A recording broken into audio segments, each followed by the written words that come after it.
खुलुमबाय लोगोफोर गासैखौबो नोंथांमोननि सेराव दिनै सावरायनो लानानै फैदों दा सोलिबाय थानाय गिख्रंथाव गिलु-बालु भाइरासनि सोमोन्दै जोङो बांसिनानो मिथियाखै मोनसे आं इन्टारेस्टिं बाथ्रा खोन्थानो नागिरदों कर'ना भाइरासनिफ्राय जानाय नोंथांमोना मोननै सोदोब नुबाय थादों मोनसे कर'ना भाइरास आरो मोनसे कभिड-19 गोबाङानो मिथियाखै कर'ना भाइरासआ मा कभिड-19 मा आं बेनिनो फिसा मोनसे डिस्क्रिप्शन होनो नागिरदों कर'ना भाइरास जाबाय बेयो मोनसे भाइरासनि फेमिलि कर'ना भाइरास गोबां रोखोमनि कर'ना भाइरास दङ आरो दा जितु दावराव जाबाय थादों बुहुमनि चाइना इटाली जार्मानी आमेरिका गोबां मानसि थैदों आरो गोबां मानसिफ्रा मोनसे बेमारजों साग्लोबजानानै गोबां मानसि थैदों आरो साग्लोबजानानै बेरामि जानानै दं बे बेरामा जाबाय कर'ना भाइरासनिफ्राय जानाय मोनसे बेराम आरो बै बेरामनि मुङानो जाबाय कभिड-19 गोबां रोखोमनि बे कर'ना भाइरासनिफ्राय जानाय माखासे बेरामफोर दङ आरो नैबे दा दावराव जाबाय थानाया जाबाय बेयो कभिड-19 स' बेयो जाबाय कभिड-19 नि दावराव बुहुमाव दावराव जाबाय थादों दिनै गोबां हादोरफोराव बुहुमनि हादोरफोराव थासारिया गोबां गाज्रि जाय बेरामनि मुलि मेडिसिन दासिमबो इनभेन्ट खालामनो हायाखै दिहुननो हायाखै जायनि थाखाय जाय मानसिफ्रा जाय सुबुंफोरा बै बेरामजों साग्लोबजादों बेरामजों गाग्लोबजादों बे मानसिफोरखौ फाहामनो हानायनि मोजाङै ट्रिटमेन्ट होनो हानायनि दाबो सुबिदा ओंखाराखै आरो साइन्टिस्ट एबा डक्टरफ्रा दिनैसिमबो दिहुननो हायाखै जायनि थाखाय गिलु-बालु गिख्रंथाव बुहुमनां मोनसे थासारि सोमजिहोदों आरो दिनै बेनि थाखायनो आङो बे भिडिअखौ बानायदों जाहाथे नोंथांमोना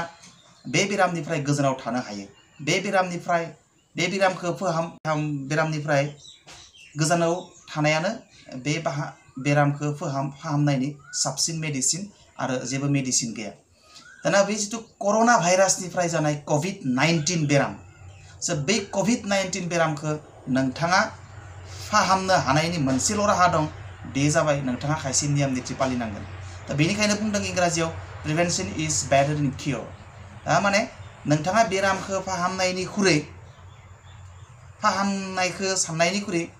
फाहामनायनि सिगाङाव नोंथाङा लानो गोनां जोथोन बे जोथोन लानो गोनाङासो बेरामा जाहाथे जाया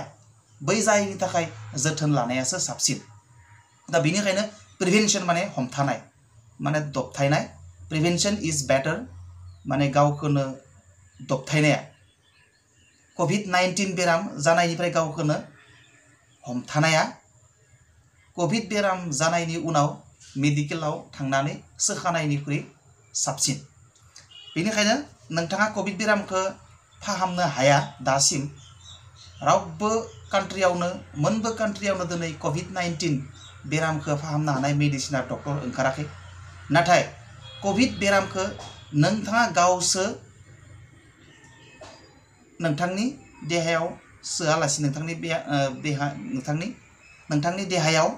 जाजायालासिनो नोंथाङा थाहोनो हायो नोंथांखौ कभिड बेरामा जानायनिफ्राय नोंथांखौ रावबो हमथानो हाया डक्टर इन्जिनियार साइन्टिस्ट रावबो हमथानो हाया कभिड-19 बेरामा जानायनिफ्राय नोंथाङासो हमथानो हायो रावबो हमथानो हाया बेनिखायनो नोंथाङा मोननैसो बेयाव नेम खान्थि फालिनांगोन आङो खिन्थु साइन्टिस्टबो नङा आङो डक्टरबो नङा आं फिजिअलजिस्टबो नङा आं जास्ट सिम्पोल मानसि आङो खोब स्टाडि खालामबाय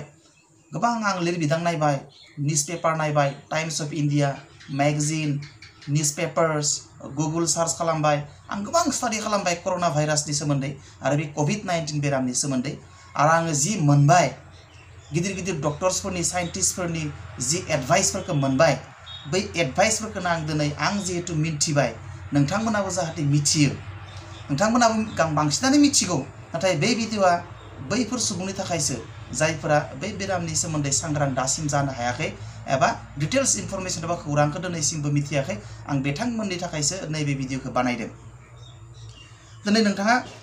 बे बेरामनिफ्राय खारग'नायनि राहाया खोब गोरलै दा नोंथांखौ आं बुंनो नागिरदों बेखौ बुंदों प्रिकसनारि मेजार्स बे बेरामखौ जानायनिफ्राय गोजानाव थानायनि जिथु सुबिदा राहा खान्थि बेफोर जाबाय मा नोंथाङा आं कर'ना भाइरासनि सोमोन्दै बुंनो नागिराखै मानोना नोंथांमोना कर'ना भाइरासनि सोमोन्दै मिथिखाबाय कर'ना भाइरासालायनो गुबुन भाइरासफोरनिख्रुइ एसे गिदिर बेयो बारजों गोसारा बारा बेखौ बुनानै लाना खारनो हाया दाबसेनिफ्राय गुबुन दाबसेसिम बिनिखायनो बियो माने सोरबा कर'ना बेमार जानाय मानसिनिफ्राय जानायनिफ्रायसो गुबुन सासेनो बारदेरो जेब्ला जों बेजों खाथियाव थागोन जेब्ला बेजों जोङो लोगो जागोन हेन्डसेक लागोन जेब्ला बिनि जोङो गुजुनायाव बिनि गुजुनायनि बारा जोंनियाव नांफायो हासिवबाथाय बिनि गुंग्राय गागारदै जोमोदै बारफोरा जेब्ला जोंनि देहायाव नांगोन बै COVID-19 जानाय मानसिनिफ्राय अब्लानासो जोङो COVID-19 बेराम जायो दाना बे COVID-19 बेरामा जानायनिफ्राय खारग'नो थाखाय नोङो गुबुन सासपेक्टेड सन्देह खालामजानाय मानसिफोरनि खाथियाव थायाबानो नोङो COVID-19 बेरामा जानाय नङा कर'ना भाइरासनिफ्राय जानाय COVID-19 बेरामा नोंनियाव जानाय नङा नों जेब्ला हारसिङै थागोन नों जेब्ला जाय मानसिया गुजुनाय जादों माने जाय मानसिया हासिवनाय जादों जाय मानसिया माने COVID-19 जादों होननानै सन्देह खालामजादों बे सन्देह खालामजानाय मानसिनि गोजानाव जेब्ला नों थागोन बेजों जेब्ला नों लोगो जानाय नङा हेन्डसेक लानाय नङा बेनि खाथियाव थानाय नङा बै मानसिनिफ्राय नोङो गोजानाव थाब्लानो नोङो COVID-19 बेरामा जानाय नङा मानोना बेरामा नोंनियाव बारदेरनाय नङा बे बेरामनि जिथु भाइरास बे भाइरासआ सासे मानसिनिफ्राय गुबुन सासेनि मानसिनियावसो बारदेरो बे बारजों बारदेरा बिनिखायनो जाय मानसिखौ सन्देह खालामदों बे सन्देह खालामजानाय मानसिनिफ्राय गोजानाव थायोब्लानो नोङो बे COVID-19 जानो हाया बिनिखायनो जोंनि इन्डियायाव प्राइम मिनिस्टार आरो जोंनि सरकारा फोसावदों जोङो ससियेल डिस्टेन्सिं मेनटेन खालामनो होदों ससियेल डिस्टेन्सिं माने जाबाय जोङो जाहाथे गेदारिं मानसिफोरा गौथुम जानानै थाया ज' गेदारिं जानानै थाया बबेबा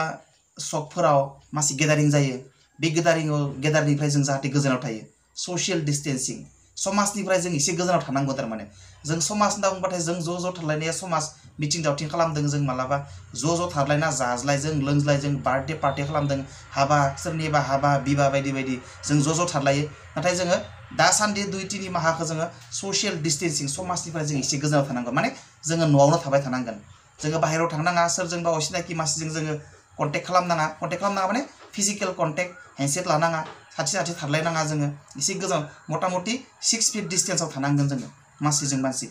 अब्लानो जोङो बे COVID-19 जानायनिफ्राय जों गोजानाव थानो हायो ओमफ्राय दाना आङो मोननैसो प्रिकसनारि मेजार्स नायदों नाथाय जों जिहेतु जों जानाय लोंनाय जिखिजाया बुस्थुआ एक्सचेन्ज जायो जोङो थाखा फैसा सासेनिफ्राय गुबुन सासेया लांलाय लाबोलाय खालामो जोङो जोंनि हमना ला गारिनि बाइकखौ सोरबाया सालायगोन बिदि जों जिखिजाया मालखौ जोङो एक्सचेन्ज खालामलायो बिनिखायनो जोङो भाइरासआ बोरैबा सोरबा सासेनि मानसिनिफ्राय डाइरेक्ट गुजुनायाव फैयाब्लासिनो सोरबा सासे मानसिया आंनि मबाइलखौनो लाबाय बियो फन खालामबाय बिनिफ्राय गोजानावनो थाथों नोङो मा मबाइलखौ आंनो हरबाय बे मबाइलखौ दांबाय मबाइलखौ आंनो हरफिनबाय थ' बिनिखायनो जों जिहेतु सामाजिक जोङो मेन इज अ ससियेल एनिमेल नालाय बिनिखायनो खोब ससियेल डिस्टेन्सिं जोङो थाद्रायनो हाया 100% जों ससियेल डिस्टेन्सिं खालामनो हाया मानोना नोङो बाजाराव थांनांगोन बाजारनिफ्राय नोङो माबा माबि माल दखानाव थांनानै माबा माल लाबोनांगोन नोङो बा नोङो मालखौ जों सोरनिफ्राय लाबोगोन जोङो दखाननिफ्राय लाबोगोन जों ओंखायनो ससियेल एनिमेल नालाय जोङो खोब 100% जों ससियेल डिस्टेन्स थानो हाया बेनिखायनो जोङो किसुमान आरो ससियेल डिस्टेन्स थानायनि अनगायैबो किसुमान जोङो प्रिकसनारि मेजार्स जोङो लानो गोनां जायो जेरैबायदि बेफोर जाबाय मा नोङो माने फ्रिकुवेन्टलि खनले नोंनि आखाइखौ सुबाय थानांगोन नोङो बाहेरायाव थांबाय माबा मोनसे खामानि मावबाय साबोनजों आखाइखौ सुलायबाय ओंखाम जालायबाय दसे थालायबाय आखाइखौ सुलायबाय माने 1 घन्टानि मुरे 2 घन्टानि मुरे साबोनजों जों आखाइखौ सुबाय थानांगोन साबोनखौ आखाइजों सुनांगोन जोङो मेक्सिमाम जों 2 इंसि सुनांगोन जों गोजौआलासे आरो आखाइ सुनायनिबो नियम दं आखाइखौ ओरै हुब्लेनानै सुबानो जाया जोङो मोनसे ट्रेनिं मोन्दोंमोन हेन्ड वाशिं डे फालिनाय जायो मोनसे आं तारिखखौ बावगारबाय आखाइ सुनायनि टिप्स दं माबा दं नियम दं आखाइखौ फार्स्ट ओरै हुब्लेग्रोनांगौ अब्लाना नैबे जोङो नैबे नांना थानाय बिजानु जिबसाफ्रा खारबाय बिजानुफ्रा बिनि उनाव आखाइखौ ओरै खनसे हुनांगौ ओरै खनसे हुयोबा नै जिं नांनानै थानाय लेथ्रा बिजानु जिउसाफ्रा खारलायबाय बेनि उनाव ओरै खनसे हुनांगौ ओरै आङो देखायदों ओरै एथिं खनसे हुबाय बेनि उनाव ओरै खनसे हुनांगौ ओरै खनसे हुनाय लोगो लोगो खारबाय दाना जोङो बिदि हुनायजोंल' नङा दाना आसुगुरफोराव बायदि लेथ्रा नांना थायो बिनि थाखाय जोङो ओरै खालामनानै ओरै हुनांगोन बेखौ ओरै बा ओरै खनसे ओरै आसुगुर सिंनि नांना थानाया खारबाय ओरै आरो इथिंबो सेम ओरै सुनांगोन जोङो ओरै अब्लाना आसुगुर सिङाव नांनानै थानाय लेथ्रा इयाव खिथु सुनायनि उनाव खियानो आसुगुराव नांना थाबाथाय बे खिफोरा खारबाय आरो साबोनजों रै सुबानो बियो आसुगुराव खिथु सुना फैनाय हिया खारा ओंखायनो नोङो बे आसुगुरनि हि हाबना थानायखौ खारहोनो थाखाय नोङो ओरै खालामनानै बुखुनोबाथाय बे खारो आरो बेबायदि सुनांगोन थ' आखाइ सुनाया बेबायदि जानांगोन आरो नैस्नि सुनांगोन जोङो नैस्नि गोजान लासे सुनांगोन फ्रिकुवेन्टलि 1 घन्टा 2 घन्टानि गेजेर गेजेर जोङो सुबाय थानांगोन आरो बे थांबाय बेनि उनाव नोङो मा खालामनांगोन सेकेन्ड आखाइ सुनायनि उनाव जेब्ला जोङो हासिवगोन गुजुगोन अब्ला जिहेतु नोंसोरनि न'खरावबो नोंसोरनि सानै साथाम मानसि थायो नालाय जाहाथे नोंनिफ्रायबो गुजुनायनि गेजेरजों नोंनि न'खरनि मानसिनो बिमा बिफानि सोरनिबा नोंनि गुजुनायनि बारा बिजानुआ सोरनिबा बादेरहैया गुजुयोबाथाय रुमालजों हेचे खुगाखौ हेचे नांगौ रुमाल थायाबा नोङो न'आव जि हियानो जा मायानो जा हि गोथार मोजां सि नों गुजुयोबा हासियोबा जोङो हमथानानै हासिवनांगौ जाहाथे बियो बारदेरलांनो हाया बे जाबाय 2 नम्बर बिनि उनाव आं बुंदों ससियेल डिस्टेन्सिं मथा मथि डिस्टेन्सआ जोङो जायखिजाया मानसिजों डिस्टेन्सआ 6 फिट डिस्टेन्स जों मेनटेन खालामनांगौ जोङो बे जाबाय 3rd बिनि उनाव 4th नाम्बार क्लोज कन्टेक्टआथ' बे खाथि थारलायनो मोना बे जाबाय बिनि उनाव जोङो माने मेगनखौ ओरै आखाइजों खुरनाय गन्थंखौ एल'नाय खुगाखौ जेनेबा खुगाजों हाथाइ एरलाबायनाय आसिजों खुगाजों हाथाइफोरखौ एरला खालामनाय जों बेखौ खालामनाङा थ' बेखिनि मेनटेनखौ जोङो खालामनांगोन बेनि बादैबो जोङो जानाया बिराद गिथावना जोङो देहानि जिथु इमिउन सिस्टेम माने मा जोंनि देहाया गावनो मोनसे माने नाङै बेसाद भाइरासफोरखौ जोंनि देहायाव माने बे नाङै मुवा बेसाद भाइरासफोरनि एगेन्स्टआव फाइट खालामनो हानाय मोनसे सिस्टेम थायो जोंनि देहायाव बै सिस्टेमखौ जोंनि इमिउन सिस्टेम होनना बुङो बेखौ आरो बै इमिउन सिस्टेमा जाहाथे स्ट्रं थायो गोहोगोरा थायो बेनि थाखाय जोङो जोंनि देहाखौ खोब फिट लाखिनांगोन दै लोंनांगोन मोजां बेसाद जानांगोन जोङो दा बै बुस्थुफोरखौ जायोबाथाय जोंनि देहाया स्ट्रं थागोन आरो जोंनि देहाया स्ट्रं थायोबा इमिउन सिस्टेमाबो स्ट्रं थायो आरो जेब्ला इमिउन सिस्टेमा स्ट्रं थागोन फिसा फिला भाइरासफोरा जोंखौ बा जायखिजाया बुस्थुफोरा जोंखौ नाख्रेबनो चान्स मोननाय नङा नोरजिया देहाखौ भाइरासआ नाख्रेबसिननो चान्स मोनो बेनिखायनो नोंनि देहाया खूब स्ट्रंबाथाय फिसा फिला भाइरास बा बायदि भाइरासफोरा नोंनि देहाखौ नाख्रेबनो चान्स मोना बेनिखायनो जाहाथे जोंनि देहाखौ फिट आरो गोख्रों लाखियो इमिउन सिस्टेमखौ गोख्रों लाखियो नोंथाङा जुदि खोब नोरजिया खाबा बेरामि खाबा नोंथांखौ जायखिजाया फिसा फिला कर'ना भाइरास नङा बेलेग माबा भाइरासआबो नोंथांखौ माने नाख्रेबनो थाखाय चान्स मोनो दा बेनिखायनो देहाखौ गोख्रों लाखिनो थाखाय मोजां बेसाद जानांगोन मोजां भिटामिन गोनां गोथां मैगं थाइगं अर्गेनिक जानो हायोबा मोजां खनसायनाय हाग्रा बंग्रा मैगं थाइगं बायदि भिटामिन गोनां बेफोरखौ जानो हायोबा मोजां बेफोरखौ जानांगोन दाना जोङो बेखिनिखौ मेनेज खालामबानो जोङो खुब माने मानोना मोनसे बाथ्रा दङ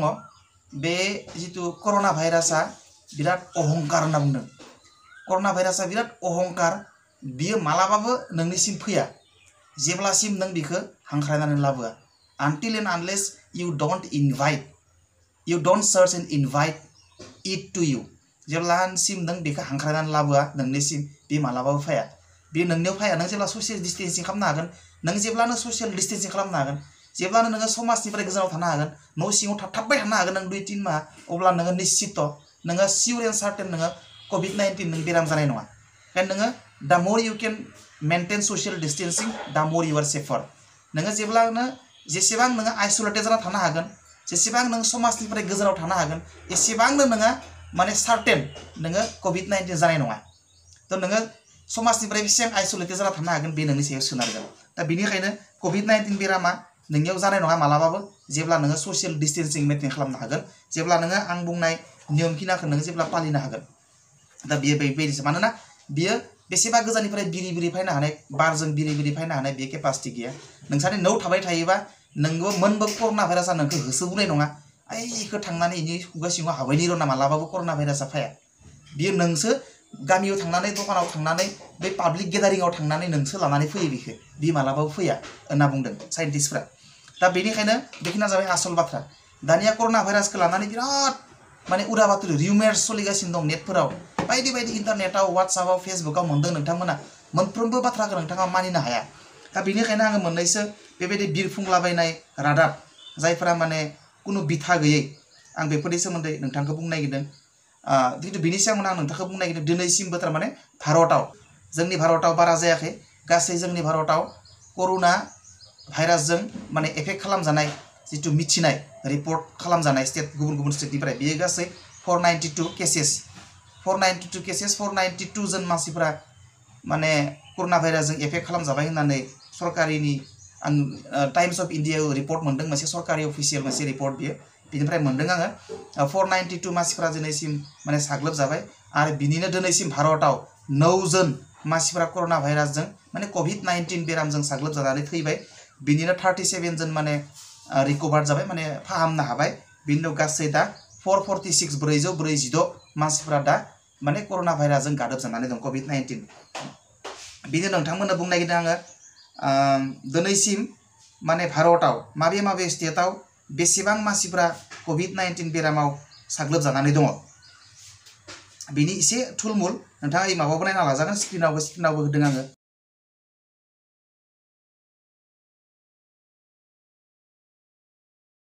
बेनिफ्राय जोंनि नर्थ इस्टनि स्टेटफोराव मोनसेबो जायाखैमोन नाथाय रिसेन्टलि मणिपुराव सासे हिन्जावसा मणिपुराव जोंनि नर्थ इस्टआव मणिपुराव 23 बोसोरनि सासे हिन्जावसा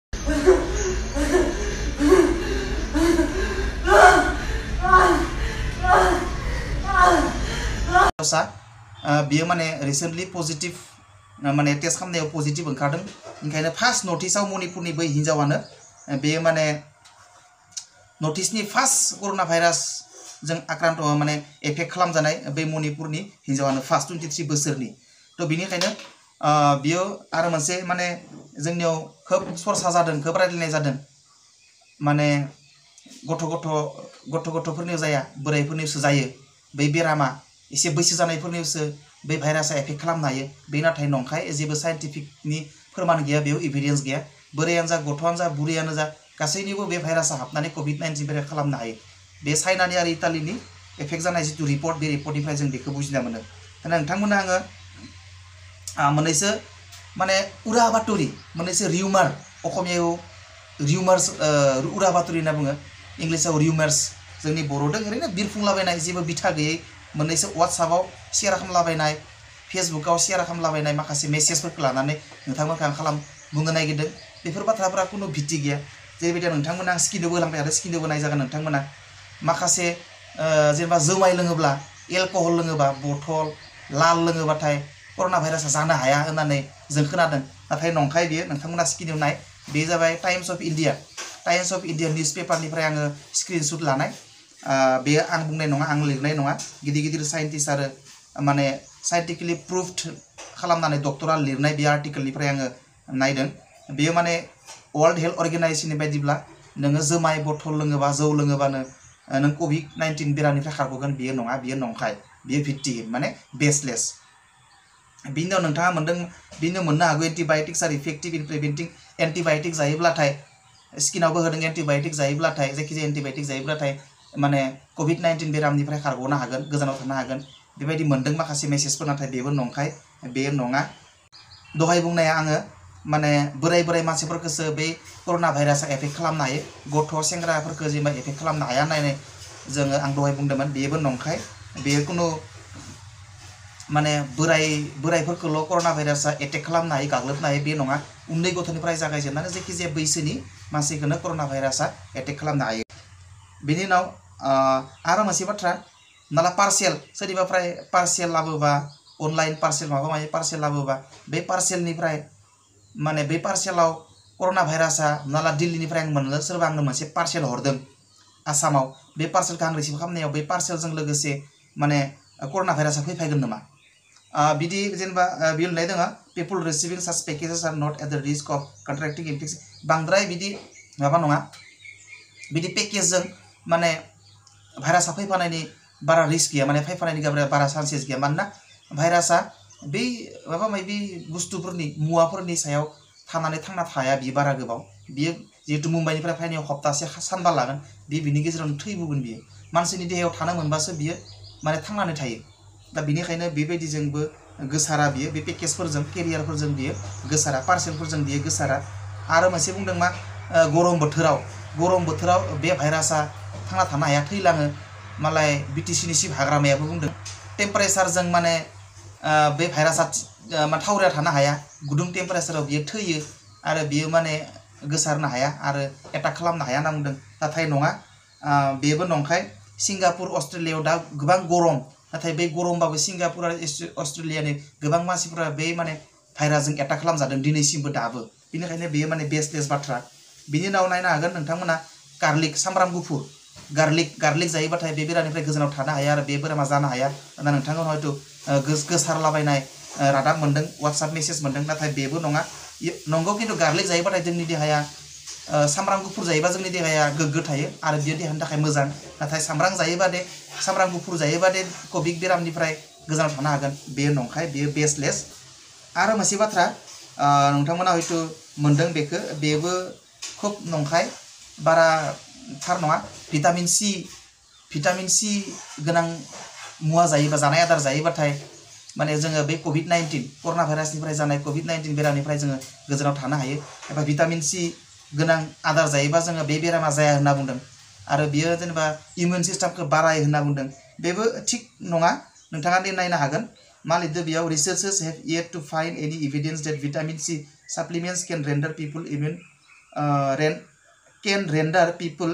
immune to COVID infection जेबो दासिम जेनेबा नंनोबो हानाय बे घटनाया भिटामिन सि गोनां आदार जायोबाथाय बे बेरामनिफ्राय बारग'नो हायोबा इमिउन सिस्टेमा स्ट्रं जायो खिन्थु जेबो एभिडेन्स साइन्टिफिकलि कुनु माने बिखौ एभिडेन्स जाबो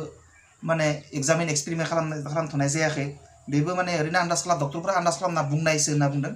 दा बेयो रिसार्चारफ्रा कुनु रिसार्चनि बेयो मोनसे एभिडेन्स नङा रिजाल्ट नङा बेयो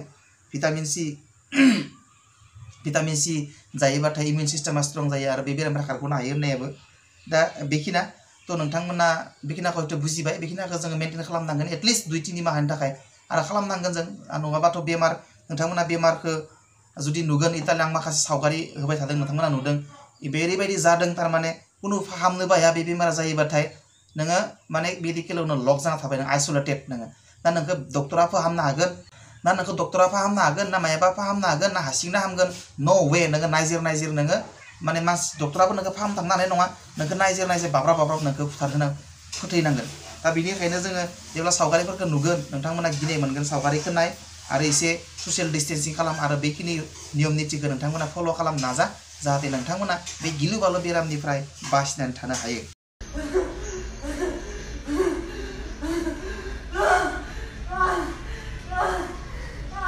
दा आरो मोननैसो इम्पर्टेन्ट बाथ्रा बुंबावनो नागिरदों आङो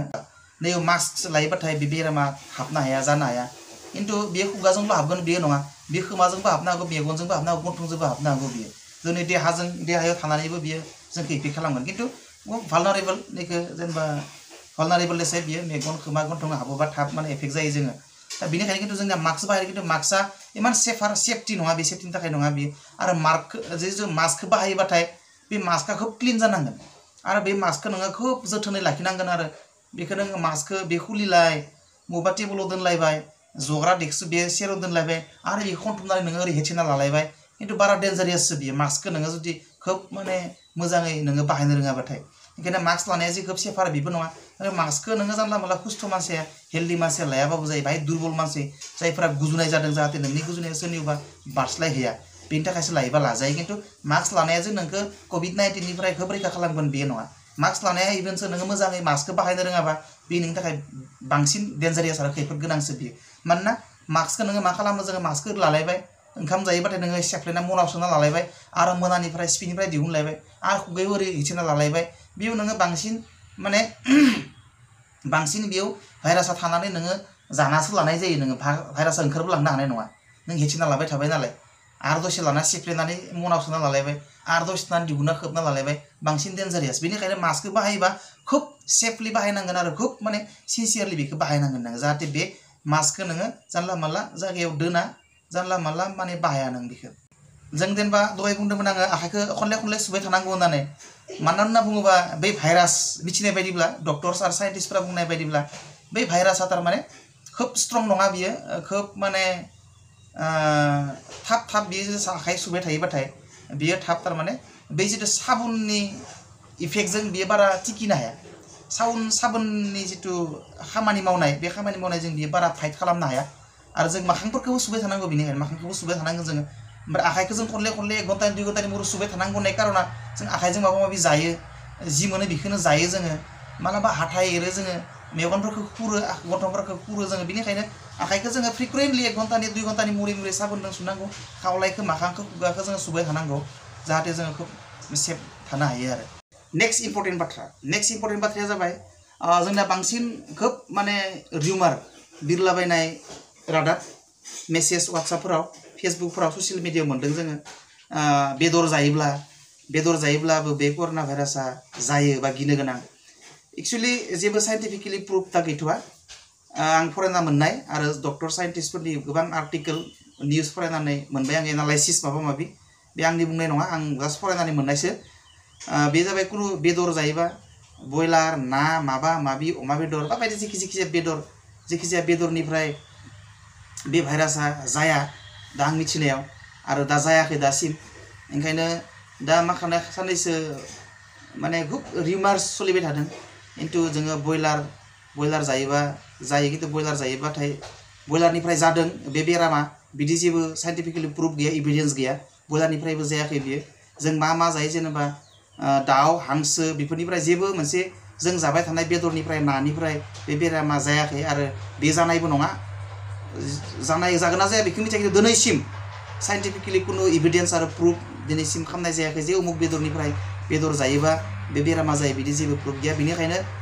दासिमबो बेदरफ्रा बन्द जायाखै अफिसियेलि जों जास्ट साननानै ओइ माखासे बयलार दखानिफ्रा बन्द खालामना लादों जेराव बिनि थाखाय इक'नमिक माने स्ल' डाउन जादों इक'नमिकआ जोंनि कान्ट्रियाव आरो बिदि जाबोगोन बियो गोबां माने रिमार्सनि गेजेरजोंनो माखासे इक'नमिक स्ल' डाउन जानो थांगासिनो दङ ओंखायनो जोङो मिथिनायाव फरायना मोननायाव कुनु ना बेदरनिफ्राय बेयो जायाखै जोंनि जानाय जोंनि जितु जों जिफोरखौ जाबाय थायो दा जों जानाय मोनसेबो बेदरनिफ्राय बियो बे बेरामा जायाखै आरो बै COVID-19 बेरामा बै जों जानाय बेदरनिफ्राय जायाखै साइन्टिफिकेलि जेबो प्रुफ मोनाखै बे जाबाय मोनसे मिथिनो गोनां बाथ्रा ओंखायनो जाजायो अके आरो इयुनाव बेबायदिनो माखासे इम्पर्टेन्ट मेसेज बाथ्राफोरखौ लानानै नोंथांमोनजों सावरायगोन दिनै बेखिनियावनो जाथ'बाय गोजोन्थों इयुनाव लोगो मोननाय मिजिं